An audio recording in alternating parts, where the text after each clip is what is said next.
She has to stand up. Whole session. Good afternoon, everyone. It's really a interesting meeting, which I have been longing for very quite long. I have been meeting youngsters like you in our office. We have been having around 10 to 12 juniors always, and the interns come now and then and go. What I found was they are good in studies. They can reproduce what is in the barracks, and they are good in searching judgments also. But what I found lacking was the practical application. They know law, they know the act, and they cannot connect both. Ultimately, something was missing. So I thought the youngsters, apart from reading books and reading judgments, the court visit and being with a lawyer who is actively practicing will connect them to law more. That the intention with which I am standing before you, and I try to do justice for that. I have been practicing this labor law for nearly 35 years. I have been also young like you before 35 years. And when I finished law, really I was not interested in practice, because nobody hailed from my family as a lawyer, and I had no legal background. And my father also was not very much interested. He was an engineer in public works department, and he was more oriented towards me getting a job and getting settled. And at that point of time, law was not attractive, not lucrative, and youngsters were not getting money. So he thought it may take a longer duration for a lawyer to get settled. So he advised me to study something in addition to law. At that point of time, the only course which was available was a postgraduate diploma in labor administration, which was conducted by the Tamil Nadu government. And the seats were very limited, and the admission, even at that point of time, was by competitive examination, and the seat was only 40. And while studying second year, I took the examination and I joined. I don't know why I joined. Somebody said, if you do this postgraduate diploma in labor administration, you can get a job. That was a qualifying degree or a diploma for becoming a labor officer in the state government. And otherwise you can go as an HR or as a personal officer. Only with that idea I joined, and as the course completed and law also completed, then I started searching for job. I did not enroll for nearly 3-4 months. And there was a very little opening at that point of time, not like now. Then I joined one small firm, and that senior lawyer, he will not come to court. He'll come at 11 o'clock, and as a junior lawyer, like me, another 2 people, we will go to city civil court, take adjournments, and he was mainly looking after this bank suits. We will take expert evidence. Yeah. And like that we were getting some opportunity of appearing before court. Then I was repeatedly appearing in one court, 19th Assistant City Civil Court. And that judge name is still I remember A.J. Muruganandam. And at that point of time I was residing in T Nagar and we had to shift to Kodambakam. We shifted and within 2 days I noticed that this A.J. Muruganandam was my neighbor. And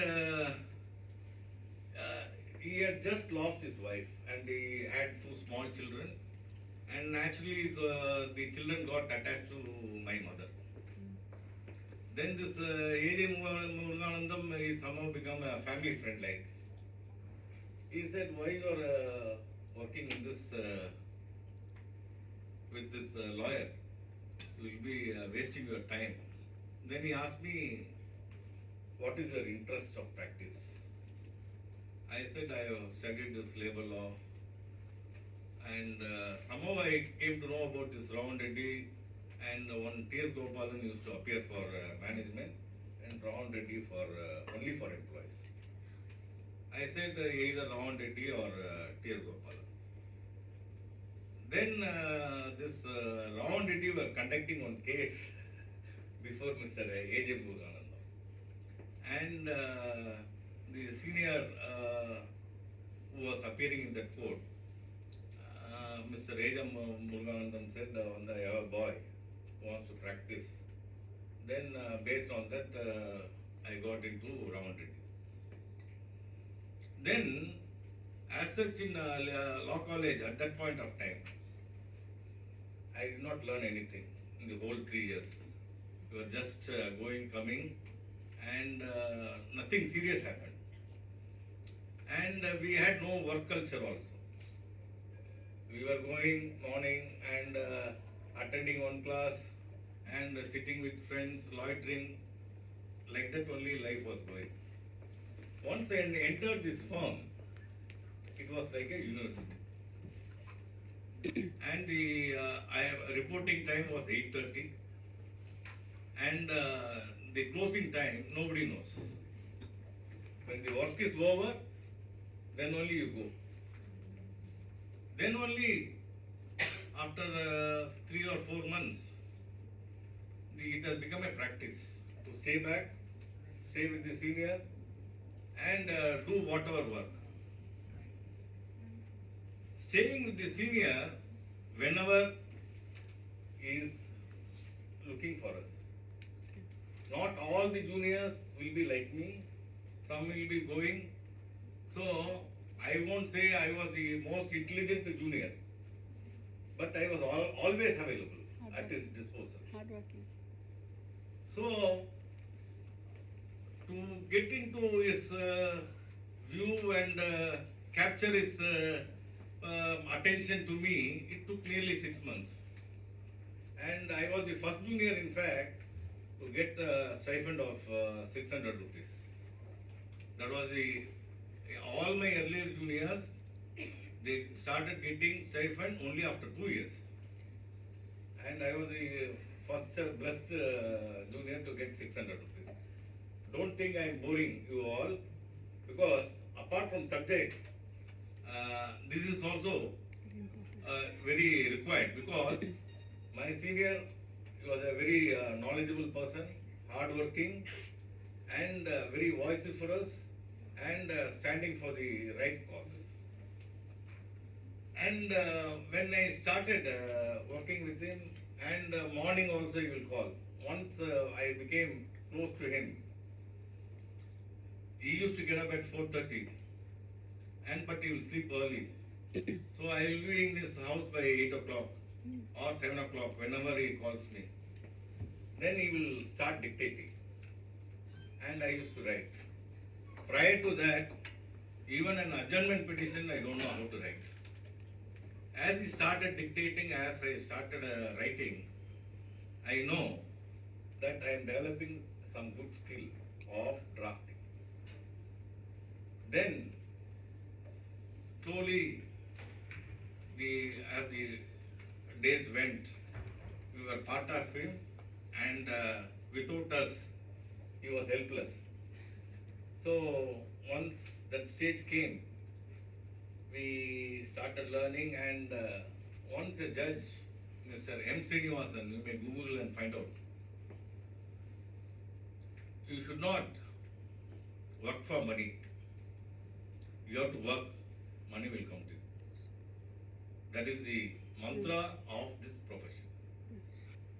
Once you gain some knowledge and get the name, and once you are believed to be very honest, by word of mouth you will get clients. There is no requirement of any reference or any advertisement. One client, if he comes, even after 5 years, he may refer another client. He might have one and gone. But when his friend or his relative, when he is in trouble, and he will think of you, he will refer. That's how we have developed our practice. Now, getting into the subject. Now, the Industrial Dispute Act, 1947, I am not going into the sections because you people have read and you know to understand the same, how it works. Now, when you see the definition, section 2, the appropriate government is defined. First, you have taken that. There are central government and state government, two governments. Central government is appropriate government in respect of industries like mines, railways, banking industries, port, airport, airlines, which come under the central government. State government is the appropriate authority in cases of all organizations which operate within the state and which is not under the control of central government, like our transport corporation, TAMIN, pollution control board, even petty shops, factories,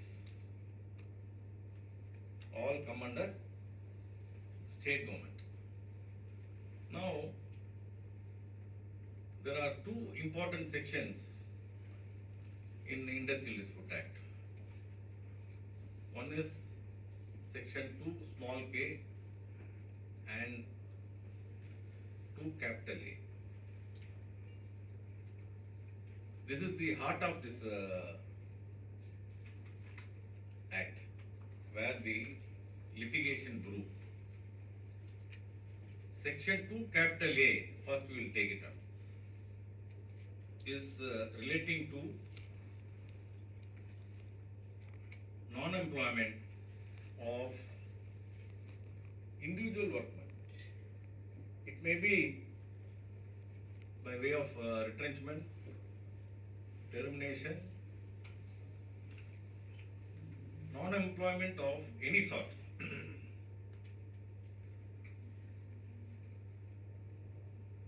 An employee is working in a hotel. He reports for work. The employer says, you are no longer required. That is termination. Termination order need not be in writing. Even an oral order of termination is a non-employment, which is capable of being adjudicated by any court. The second is, first one is oral termination. Second, I go for work. The employer gives me an order of termination, saying that you are no longer required. No reason is assigned, or he may assign some reason also. This is the second. Third one is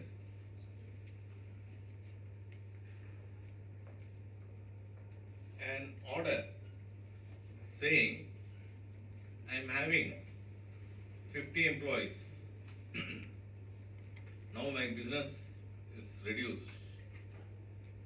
Therefore, I am going to downsize, and therefore your service is not required. That is third variety of termination. Some reason is assigned, and it is termed to be a retrenchment, where he becomes a surplus. Okay. The employee got terminated either orally or by an order of termination, whatever it is. What is his legal recourse? The employee who got terminated has to file an application before the conciliation officer. That's the word which is used in the Act. Who is the conciliation officer? In respect of an industry or an establishment coming under the control of the state government, the authority is the Assistant Commissioner of Labour of the concerned jurisdiction.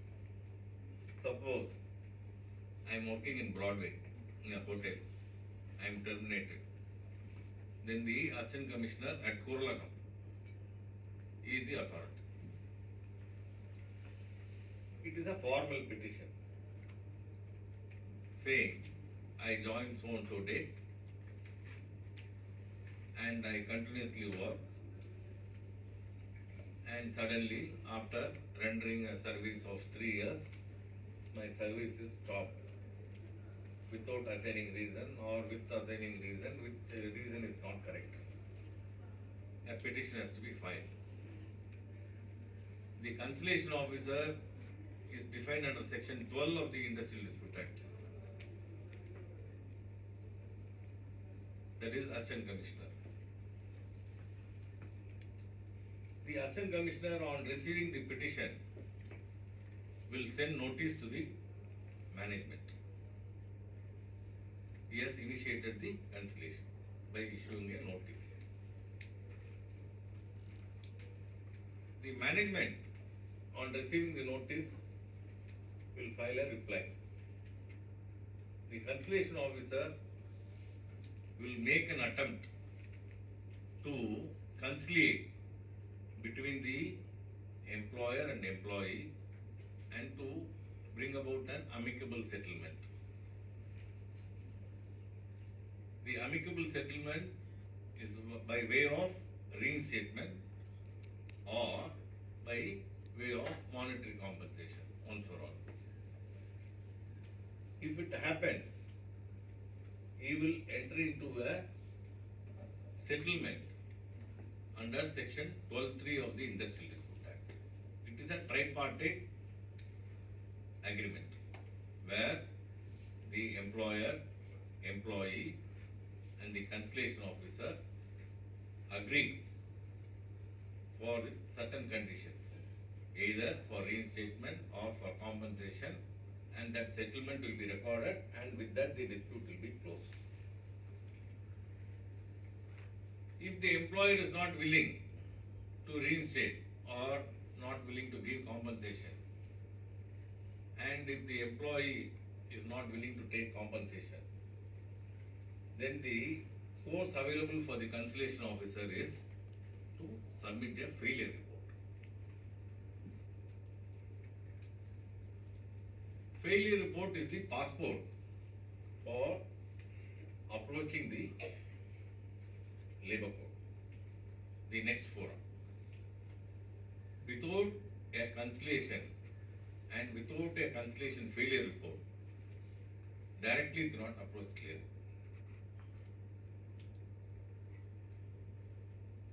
There is an amendment to that provision. Earlier, sometimes the conciliation may go on for 6 months, 8 months, and taking note of this, now the amendment is You file a petition before the conciliation officer, and the conciliation officer does not conclude the proceedings within the 45 days, then the employee can approach the labor court directly. There is no requirement of any failure report for the present. Then the labor court will take up the petition, number it, and regular proceedings will happen, and ultimately an award will be passed. The award so passed, if you see the act, Industrial Dispute Act, it is final. There is no provision for any appeal.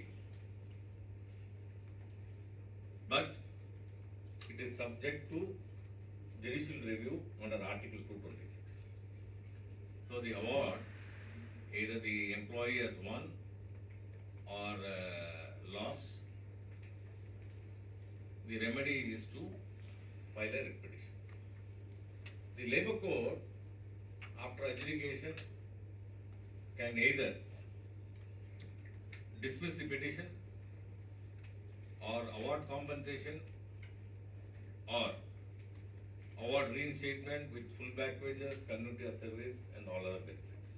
That is in case of a simple termination. In case of a dismissal in respect of a misconduct, an employee is working in an organization. He is insubordinate. He has assaulted his co-employee or his supervisor. Then the management will suspend him, charge sheet him, and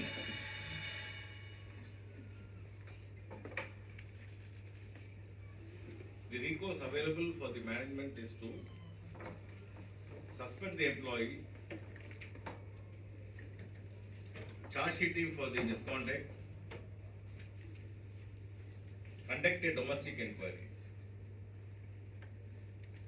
and based on the inquiry officer's report, it can dismiss.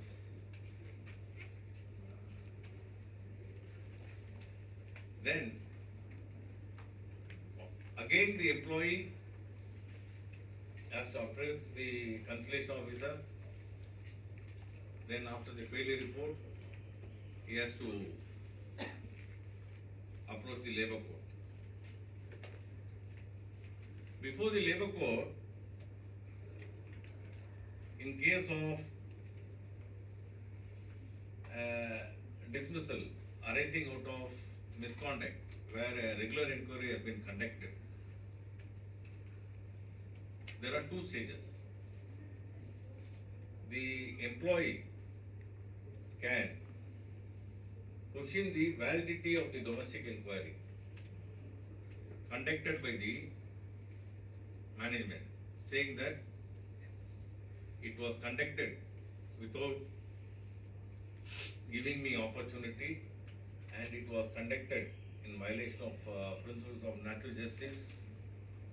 Therefore, the report given on the basis of a defective inquiry cannot be taken into account. Therefore, the report has to be set aside. Then the labor court, as a preliminary issue, will decide the validity of the domestic inquiry and render a finding. If the labor court comes to a conclusion that the domestic inquiry conducted is fair and proper, then the issue rests with that for the first stage. If the labor court comes to a conclusion that the inquiry is defective, then the labor court will give an opportunity for the employer to prove the charges before the labor court. In that case, the labor court will step into the shoes of the management in the process of conducting an inquiry. In the first case, where the Labour Court has said the inquiry is fair and proper, then the scope of Labour Court is to reanalyze the findings rendered by the inquiry officer, already which is available. Inquiry is intact, report is intact. That report has to be reassessed, and the Labour Court independently can come to a conclusion whether with the available record the charges are proved or not. The Labour Court can come to a conclusion the charge is proved or not proved. That is one part. Once if it comes to a conclusion that the charge is proved, even going by the inquiry report submitted in the domestic inquiry, then the next stage is section 11A. One employee who had been on a night shift dozes for a while, and a supervisor who comes on round finds this man sleeping. Then he is charge sheeted and is dismissed. In that case, the Supreme Court says the finding of inquiry officer is correct. He has slept, and he has slept in a night shift. It is against nature. This man is working in a night shift, and dozing for a while cannot be treated as a serious offence. Therefore, for sleeping while on duty in a night shift for a while cannot be a so serious offence to be dismissed from service, where you render a man depriving of his livelihood. So that is a very harsh punishment. So the Labour Court invokes section 11A. It can modify, even though the charge is proved to the ultimatum. For a small act of misconduct, sleeping while on duty, dismissing, Labour Court can invoke section 11 capital A and say the punishment what we have imposed is very harsh, and it can also say it is a legal victimization.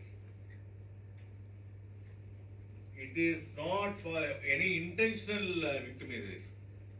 The very act of you for a small misconduct of sleeping on duty, you have dismissed him when he has worked for 15 years or for 20 years. The court say it is a legal victimization. And in that case, section 11A can be invoked and the punishment can be modified. The second aspect of section 11A is a person while working slaps the supervisor and is insubordinate, is not working and is loitering while on duty. And he had been misbehaving like this quite often. Even earlier also he had been charge sheeted and he had been given an opportunity. In spite of that, he is repeatedly doing. Then the management conducts inquiry and this time also finds this man has assaulted the supervisor, and coupled with that is loitering, not giving production, and the court, and that charge is also proved in the inquiry, and the Labour Court finds the finding of the inquiry officer is correct. Then while considering the aspect of 11A, then the court says this man has been given several opportunities. In spite of that, he is repeatedly doing this. What he is doing, not only affecting the work spot atmosphere, but it will brew if uncontrolled, unchecked. It will spread on others also. Suppose one student is doing one act of misconduct in the class, and if it is condoned forever, then others may also think it can be done by me also, and it will not be checked or questioned by me. That will be the mood of the court when it is a serious misconduct.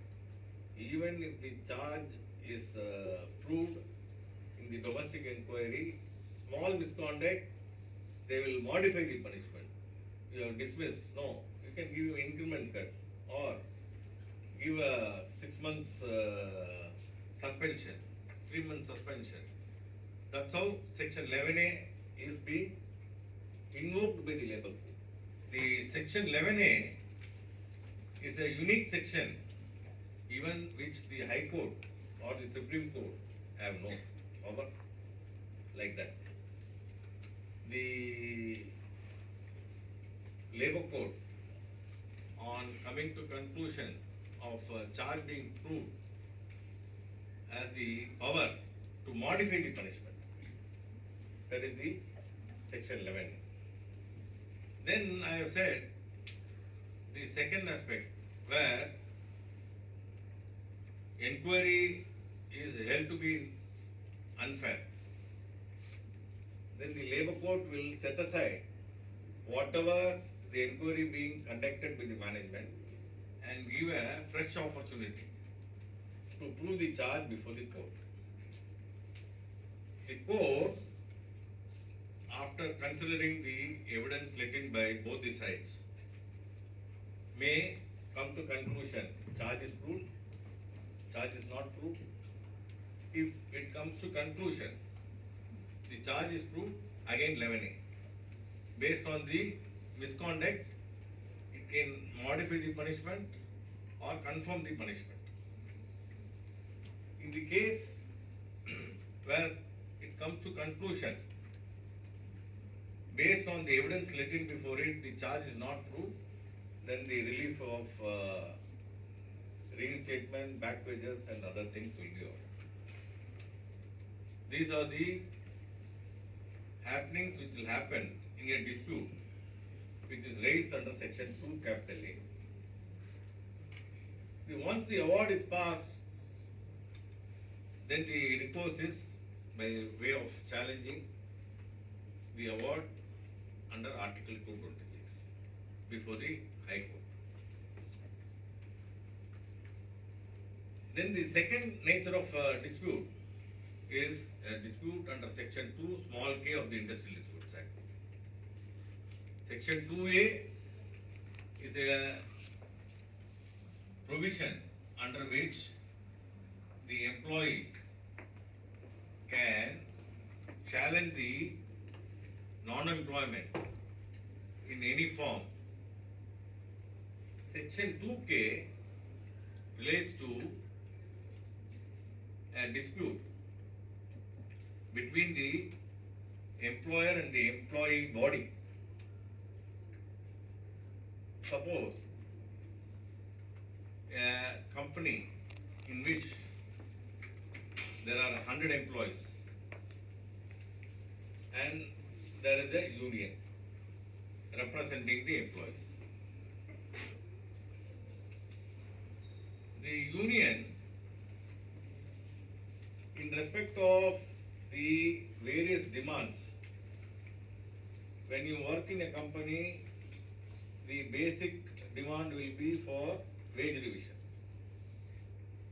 then transport, then HRA, then increment, every year increment, service weightage, shoe, and other basic facilities, school fees for the children, like that various demands will be there. These demands cannot be placed individually by an employee in an Industrial Dispute Act. it has to be faced by the union which is operating within the industry. Wherever there is no union, 5 employees can form a committee and they can represent other employees. That's how it goes. Suppose there is a hotel where there are 100 employees. They are working without any wage revision for 3 years, and cost of living index is increasing. The requirement is increasing on day-to-day basis on various issues like transport, HRA and other things. Then the union will place a charter demand with the management, saying we are representing the employees working in the hotel, and we have been denied of our wage revision. We are working in this hotel, the nearby hotel, which is operating in the same area. They are giving better benefits. You are not giving. Like that, several demands will be placed initially before the management. The management, if it is a fair management, it will call the union, discuss with the union, and try to amicably settle within the campus. When that doesn't happen, then once again the demands will be placed by way of a dispute before the conciliation officer. Conciliation officer in turn will have discussion with the union and the management and try to bring about an amicable settlement. If it doesn't happen, once again a failure report will be given, and in case of 2K dispute, the failure report will be submitted to the Commissioner of Labour. Commissioner of Labour in turn will forward to the Secretary Labour Department of the state, if it is a state government controlled industry. Then the Labour Department, after considering the dispute raised, counter filed by the management, and the file note of the Assistant Commissioner of Labour, who is the conciliation officer, will refer the dispute before the court. For that, a government order will be issued, and in that, terms of reference will be there. You may think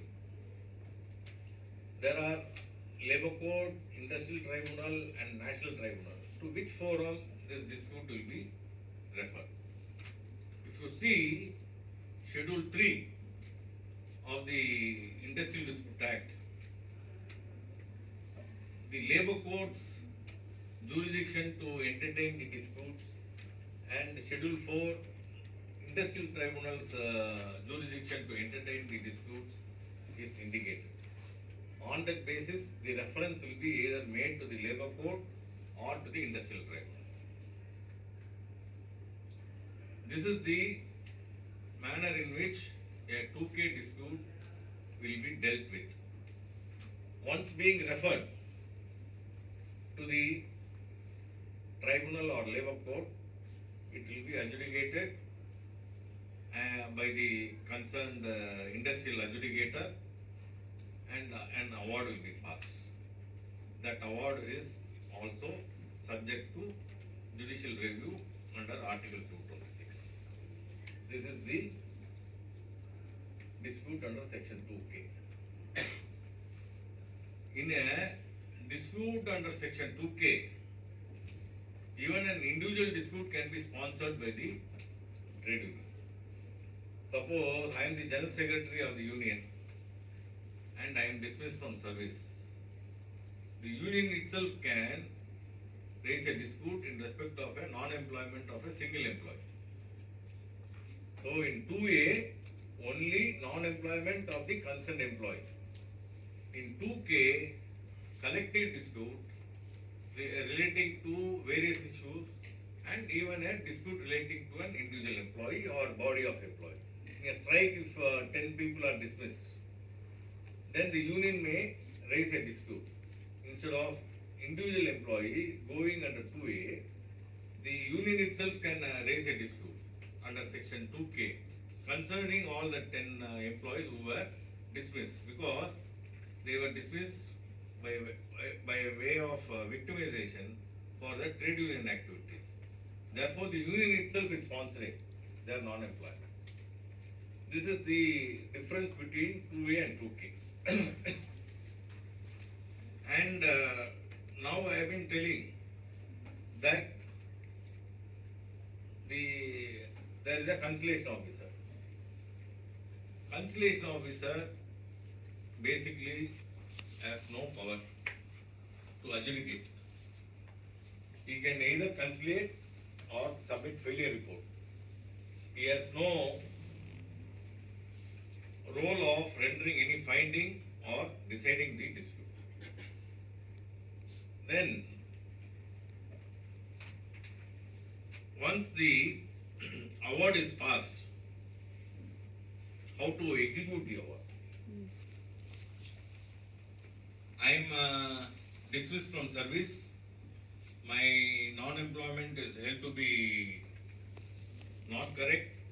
The award of the labour court is reinstatement with the full back wages, continuity of service and all other benefits. That is the award. Take it like that. The award is not challenged by the management, nor it is implemented by the management. Then what is my remedy? The remedy is by way of filing an application under section 33C2 of the Industrial Dispute Act, claiming the back wages and other benefits right from the date of the termination till the date of the award. And you can also file a subsequent application if it is continued to be not implemented. Then the second recourse is under section 29 of the Industrial Dispute Act. You can file an application before the conciliation officer saying that there is an award, it is not being implemented, therefore prosecuting. There is a power for prosecuting under section 29 if the award is not implemented. Then yet another provision, now the Tamil Nadu government by way of an amendment has introduced section 11B. Earlier, Labour Court had no power to execute its own award. There is no bailiff, there is no power. Earlier what we used to do is, even if the amount is computed by the Labour Court under section 33C2, the recourse earlier available prior to amending the Act by introducing section 11B was to file an application under section 33C1 to the government to issue revenue recognition certificate. Already order is passed by the Labour Court saying that I am entitled for 100 rupees. That the order is not implemented. Then I need to file an application to the government under section 33C1 to issue revenue recovery certificate. The government, on the basis of the order passed by the Labour Court, will issue a revenue recovery certificate and direct the collector to recover that 100 rupees as a revenue of land. That's how it was happening earlier. Now, in view of section 11B, you can file a execution petition before the Labour Court itself. like in civil code. The labor code, on the basis of the order, will execute by attaching the property or bringing the property for sale. All that power is now available. That's how the award is now to be executed. And one more aspect. Earlier I have been telling section 2A. Earlier there was no limitation to raise an industrial dispute. Today I am terminated. Earlier I used to raise a dispute even after 7 years. There was no limitation. Now in 2010 Act is amended. Limitation is 3 years from the date of dismissal or termination. As far as this 33C2 is concerned, even today there is no limitation. My money is due, I can file even after 3 years, 5 years. That's how it is happening. Now, moving to the next. Now, section 2A and 2K is regarding non-employment and condition of service. Now, yet another important provision which is available in ID Act is Chapter 5B. Chapter 5B concerns industry which employs 100 or more employees. When you engage 100 or more employees, if you want to lay off or retrench or close, you need to file an application, prior application, before the government, saying layoff happens, suppose there is a power shortage in the state and the industry is based operating on the basis of power, and there is no scope for restoring power for another 6 months.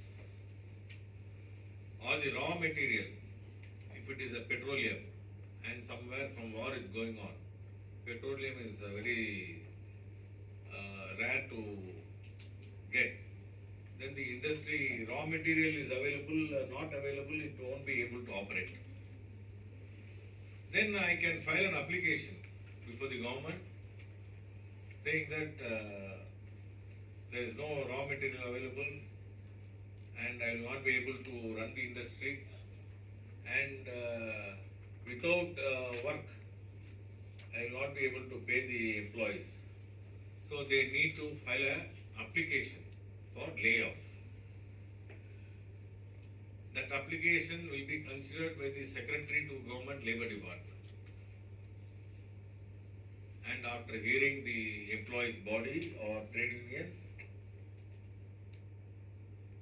it will be decided whether to grant permission or not. Likewise, section 25N application for retrenchment. I am having 1,000 employees. I am engaged in manufacture of cars. My market is down and car is not selling, and the requirement of manpower has reduced to 500, and there is no scope to engage all these 1,000. Then I can approach the government saying I no longer require 1,000, I require only 500, and you need to demonstrate and you need to prove that you are bona fidely approaching the government to retrench the excess 500 employees. Then you need to give the list of employees. The last come will go first. So the senior most will be retained and the junior most 500 will go, if the reason is found to be correct. That is 25N, capital N. Suppose the government, I will complete 25O also. I am running an industry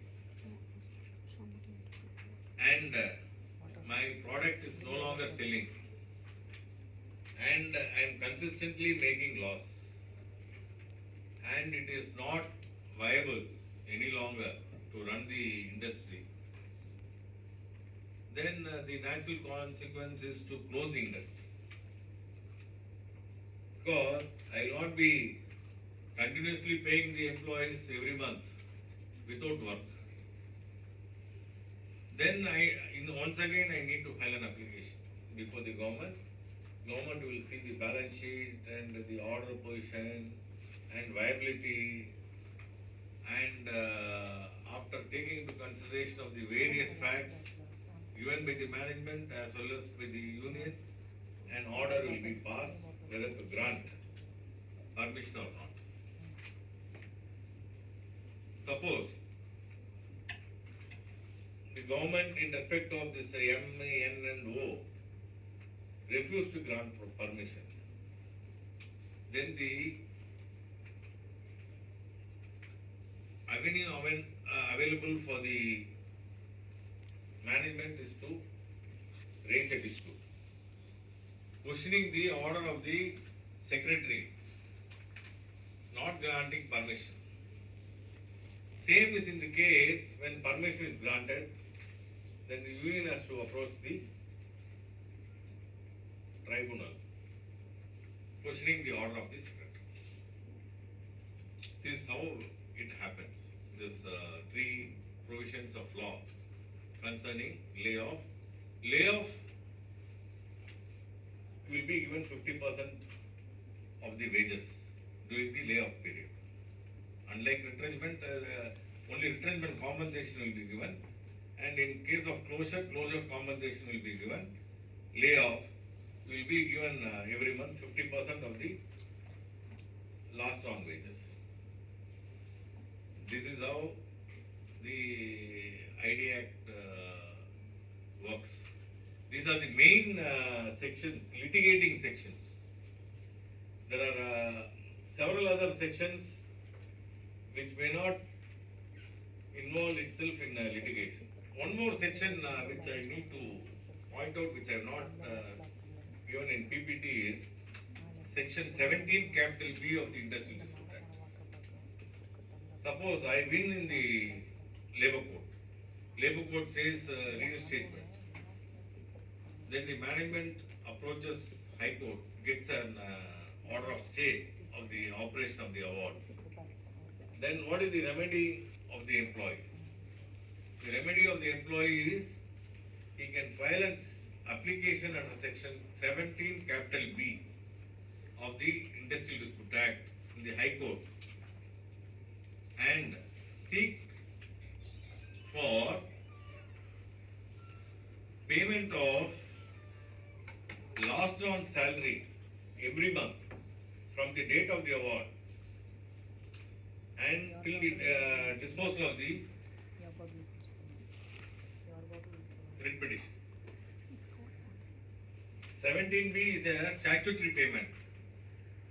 Once you win in the award and the writ petition is pending, then you are entitled for last on wages every month.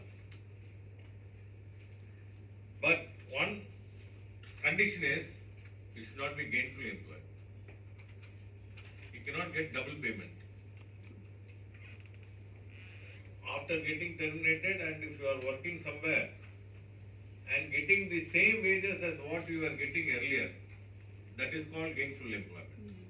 Suppose I get 50,000 rupees every month at the time of dismissal,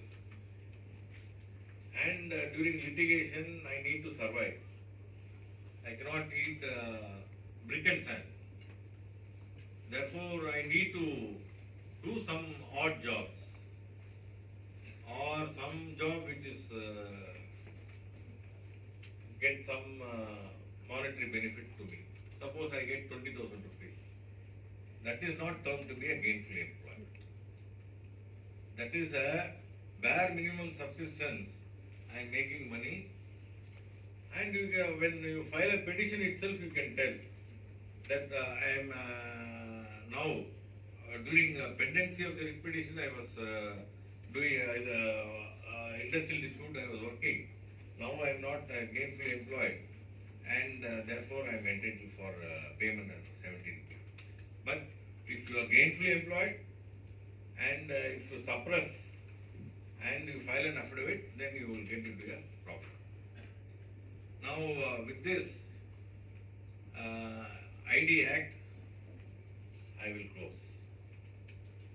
And one more provision which I forgot to address is Section 2 small s of the Industrial Dispute Act, which defines workman. Workman is a person who is doing skilled, unskilled clerical work. And he may be drawing even 1 lakh, he is still a workman. But a supervisor who is drawing 10,000 and above is not a workman. And a person who is doing a managerial activity is not a workman. Suppose I work as a clerk in a firm and I get 60,000, I still continue to be a workman. But I work in a car factory. I am a supervisor. Under me, there are 10 people. I get 9,000. I am not a worker. And if I am a managerial person, like I have a power of appointing somebody, dismissing somebody, having check power, having power to grant leave, then it is a managerial duties. I am not a workman. That's how it is. Now, with the conclusion of ID Act, now I come to ESA Act. Only the litigating aspect. ESA Act covers industries in which there are 10 or more employees which is operated with power, that is electricity, or 20 or more employees without power. The ceiling limit is 21,000 rupees. If I am drawing more than 21,000 rupees, I will not be covered under ESA. If I am drawing within 21,000 and the industry is within the coverage area of ESA Act, because once ESA Act is covered, then naturally the ESA corporation should extend medical facilities. Therefore, it should have a hospital, dispensary, everything. If it is not having a hospital or dispensary in that area, the ESA Act will not apply. ESA Act is applicable throughout India, but in some areas, suppose you take Ramanathapuram, where there is no industry, ESA Act will not apply. Coverage is not there, because there is no hospital, no industry, no dispensary. 21,000. Then what do you contribute? Employer contributes 3.25 of the basic plus DA, and the employee contributes 0.75. And once you are covered under the ESA Act, there are several benefits. Like if you are